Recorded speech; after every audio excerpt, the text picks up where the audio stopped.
ეხლა ერთი სიმართლე რომ თქვათ, გოგოებს გვეზარება მანქანის მოვლა. მეც გოგო ვარ და ალბათ სხვა გოგოებსაც არ ეწყინებს, რა თქმა უნდა, ხა არსებობენ გამონაკლისები, რომლებიც მანქანას ისე უვლიან როგორც ბიჭები, ხა ბიჭებს განსაკუთრებული დამოკიდებულება აქვთ ხოლმე თავიანთი ავტომობილების მიმართ, აი რომ განენ და ტილოში რო აპრიალებენ, აი სახლში რო ვერაფერს ვერ გააკეთებინებ, მაგრამ მანქანას მიაკუდებიან ზედ.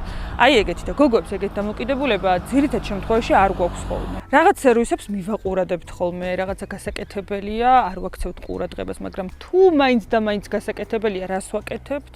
ველოდებით მაინც მამაკაცებს, მამას, ძმას, შეყვარებულს, მეგობარს, ქმარს, რომ ჩვენი მანქანა წაიყვანოს სერვისში და გაუკეთოს.